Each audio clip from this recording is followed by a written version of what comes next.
Welcome back. ಅಲ್ಲೊಂದು ಮನೆ ಇದೆ. ಅರೆ ಇದೇನಪ್ಪ ಮನೆ ಇರೋದ್ರಲ್ಲಿ ಅಂಥದ್ದೇನು ವಿಶೇಷ ಇರುತ್ತೆ ಅಂತ ಅಂದ್ಕೊಂಡ್ರ?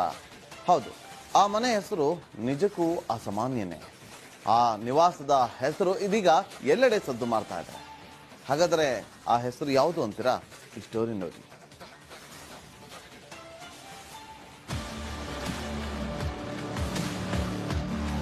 ಹೊಸ ಮನೆ ಕಟ್ಟೋದು ಪ್ರತಿಯೊಬ್ಬರ ಕನಸು. ಸಾಮಾನ್ಯವಾಗಿ ಜನರು ತಮ್ಮ ಕನಸಿನ ಮನೆಗೆ ಮನೆ ದೇವರ ಹೆಸರು ನೀಡುತ್ತಾರೆ.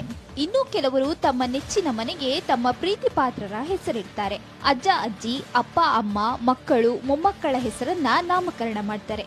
ಆದ್ರೆ ಇವರು ಹಾಗಲ್ಲ. ಇವರು ನಾಮಕರಣ ಮಾಡಿರೋ ಹೆಸರು ತುಂಬಾ ವಿಶೇಷ.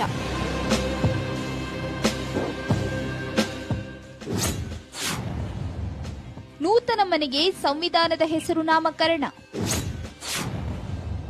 ಸಂವಿಧಾನ ಕುಟೀರವೆಂದು ಹೆಸರಿಟ್ಟ ಲೈನ್ ಮ್ಯಾನ್ ರಾಮಪ್ಪ. ಹೌದು, ದಾವಣಗೆರೆಯ ಕೊಟ್ಟೂರು ತಾಲೂಕಿನ ಹರಾಳು ಗ್ರಾಮದಲ್ಲಿ ಲೈನ್ ಮ್ಯಾನ್ ಒಬ್ಬರು ತಮ್ಮ ಮನೆಗೆ ಸಂವಿಧಾನದ ಹೆಸರನ್ನಿಟ್ಟಿದ್ದಾರೆ. ಲೈನ್ ಮ್ಯಾನ್ ದುಮ್ಮಾಡಿ ರಾಮಪ್ಪ ತಾವು ಹೊಸದಾಗಿ ಕಟ್ಟಿಸಿದ ಮನೆಗೆ ಸಂವಿಧಾನ ಕುಟೀರ ಅಂತ ನಾಮಕರಣ ಮಾಡಿದ್ದಾರೆ. ಅಷ್ಟೇ ಅಲ್ಲ, ತಮ್ಮ ಮನೆಯ ಗೋಡೆಯ ಮೇಲೆ ಕಲ್ಲಿನಲ್ಲಿ ಸಂವಿಧಾನ ಪೀಠಿಕೆಯ ಪ್ರಸ್ತಾವನೆಯನ್ನು ಕೆತ್ತಿದ್ದಾರೆ. ತಾಯಿ ಕಳಮದು ಮಾಡಿ ಜನಪದ ಹಾಡುಗಾರ್ತಿ. ನಾನು ವೃತ್ತಿಯಲ್ಲಿ ಕೆಪಿಟಿಸಿನಲ್ಲಿ ಲೈನ್ಮನ್ ಆಗಿ ಕೆಲಸ ಮಾಡ್ತಿದ್ದೇನೆ. ಇಲ್ಲಿ ಬೆನ್ನಳ್ಳಿ ಪಕ್ಕದ ಹತ್ತಮನೆ ತಾಲೂಕು ಬೆನ್ನಳ್ಳಿಯಲ್ಲಿ ನನಗೆ ಸಂವಿಧಾನ ಕುಟೀರ ಅಂತಂದು ಒಂದು 2-3 ವರ್ಷದಿಂದ ಇದು ನಾನು ಮನೆ ಕಟ್ಟಿದ್ರೆ ಮುಂದೆ ಫ್ಯೂಚರಲ್ಲಿ ಸಂವಿಧಾನ ಕುಟೀರ ಅಂತಾನೆ ಹೆಸರಿಡ್ಬೇಕಂತಂದು ನನಗೆ ಆಗಿಂದು ಕನಸಿತ್ತು. ಈಗ ನಾನು ನನಸು ಮಾಡ್ಕೊಂಡಿದ್ದೀನಿ.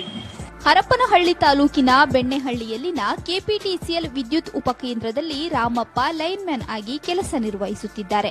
ಇವರು ಡಾಕ್ಟರ್ ಬಿಆರ್ ಅಂಬೇಡ್ಕರ್ ಅವರ ಅಭಿಮಾನಿ. ಸಂವಿಧಾನದ ಮೇಲೆ ಅದೆಲ್ಲಿಲ್ಲದ ಪ್ರೀತಿ. ಕಾನ್ಸ್ಟಿಟ್ಯೂಷನ್ನಿಂದಲೇ ರಾಮಪ್ಪ ಶಿಕ್ಷಣ ಪಡೆದು ಲೈನ್ ಮ್ಯಾನ್ ಆಗಿ ಕೆಲಸ ಗಿಟ್ಟಿಸಿಕೊಂಡಿದ್ದಾರೆ. ಇದೇ ಕಾರಣಕ್ಕೆ ತಾವು ಕಟ್ಟಿಸಿದ ಹೊಸ ಮನೆಗೆ ಸಂವಿಧಾನ ಕುಟೀರ ಅಂತ ಹೆಸರಿಟ್ಟಿದ್ದಾರೆ.